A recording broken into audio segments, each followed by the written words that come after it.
तो ठीक है गाइस, बाद में मैं आपको लाइव अटेंड करता हूँ. Yeah, he is also recording. Yeah, sure. Yes, yes.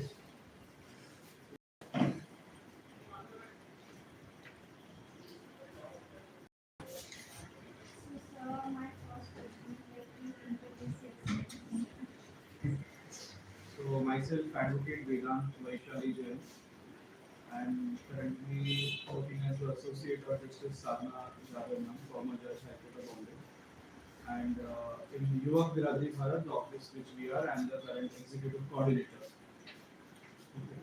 I've completed my law BA LLB honors from Maharashtra National Law University, Mumbai, um, with specialization in constitutional law. Talking about RTI, I had an opportunity to closely work with the first information minister of this country, that is Mr. Sailesh Gandhi. You might have heard his name. So I have been closely associated to Mr. Sailesh Gandhi. Uh, and yes, I have been filing a couple of RTIs in various matters and PILs as well, public interest litigations. This is my brief.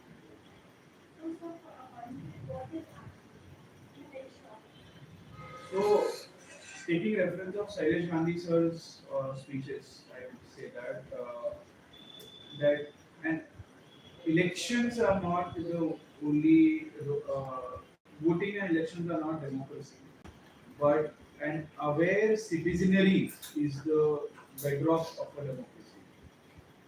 And an aware citizenry where the citizenry is having the right to know, that is the essence of democracy.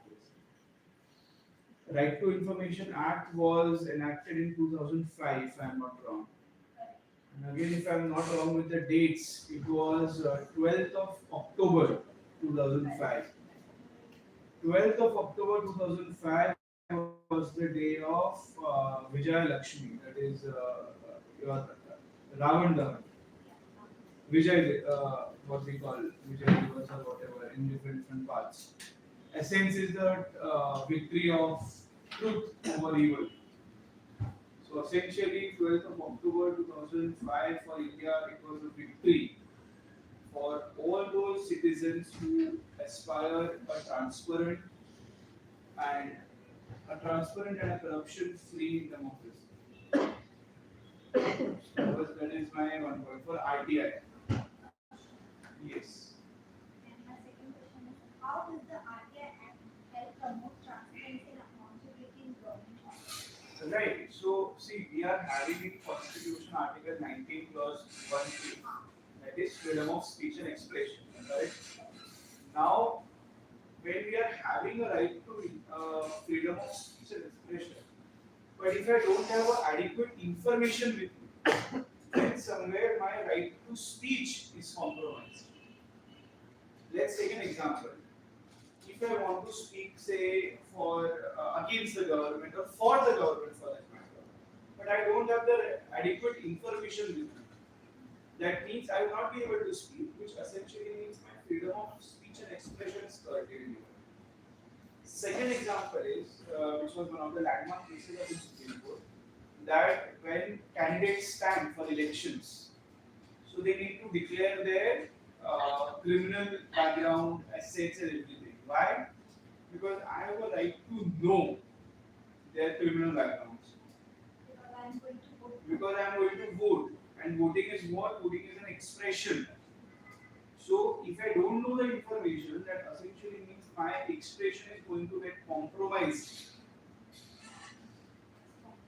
Okay, and that's the reason why all the political parties were mandated that please give your uh, this mandate of yes, time. Uh, Now, how it helps? Basically, what RTI has done, it's a very simple mechanism actually. Any common man can do this. RTI has given, no, not given, but Rights are never given. Rights are always guaranteed. So RTI guarantees what? RTI guarantees a situation that if the government is not giving us information, I can write an application on any piece of paper. I don't need to notarize it. I don't need to. It need not be on a stamp paper, green paper. It can be as normal paper as this. It need not be a printed paper also. And you can just say that to the public information commissioner, I need the following information. Sign and go to the post office, take the 10 rupees stamp and just post it. And you will get the information. As simple as that. Now, for example, just to give how RTI is powerful. Now, Mr. Sailesh Gandhi filed one of the RTIs. There was one person, and I don't remember his name, one police officer, who was suspended. Okay. And then again he was retreated. He was reinstated in his office. Political things. Now, if a common man would have been there, he would have just kept quiet. Sailesh Gandhi being Sailesh Gandhi, what he did is he filed an RTI to understand. Please give me the minutes of the meeting which was conducted and the grounds on which this person has been reinstated on his office. Simple. That आपने इनको फिर से office में लाया है तो किस आधार पे लाया है, कौन से मुद्दे हैं, कौन से पॉइंट्स है, मुझे ये बताइए। आपका जो हम लोग का मीटिंग होता है तो हम लोग we always take minutes of the meeting, give me the minutes of the meeting copy. Simple. And yes, that person was suspended again because there was no such meeting. And that's the power of RTI, that you can ask government questions and the government is mandated to answer that. And if you don't answer, then there are penalties also in the RTI. My next question is, what are the most common type of RTI queries you receive?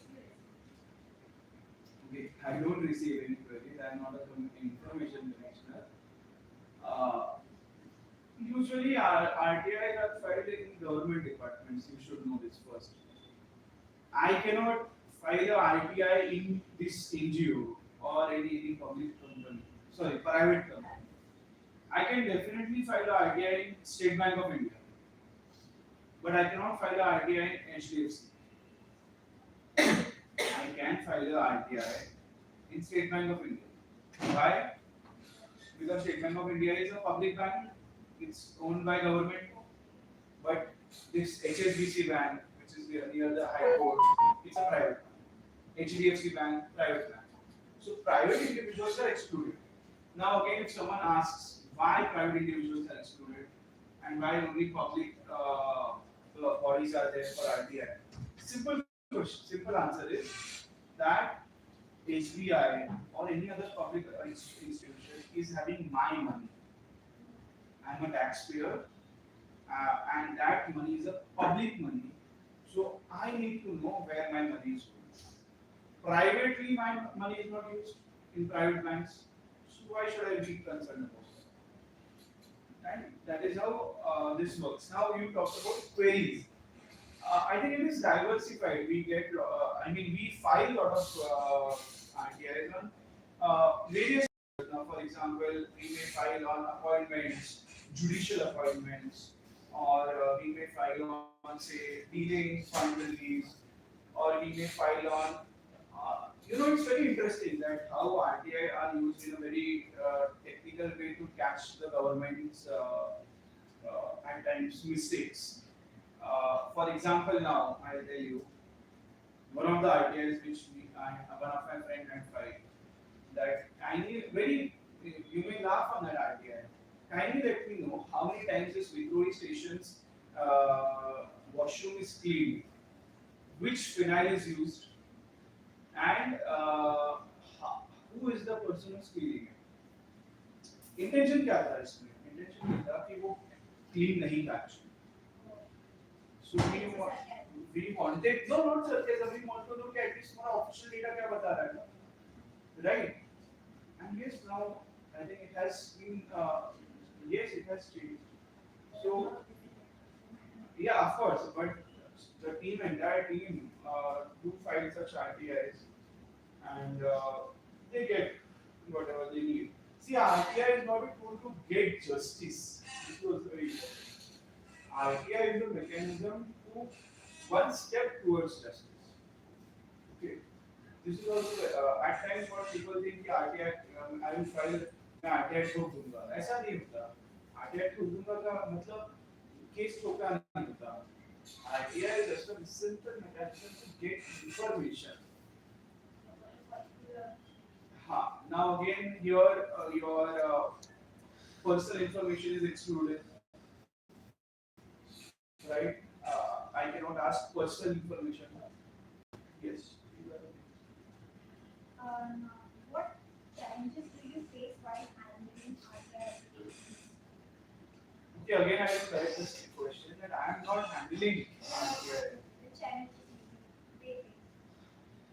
No, what we face, I would say. So what happens is when an RTI activist or a RTI person, applicant, who when puts the RTI, what happens is this is a consistent trend what we have seen.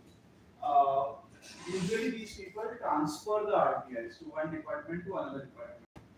Okay, and then the entire time is gone only in transferring the RTI. Okay, this is not my jurisdiction. I am transferring. Okay.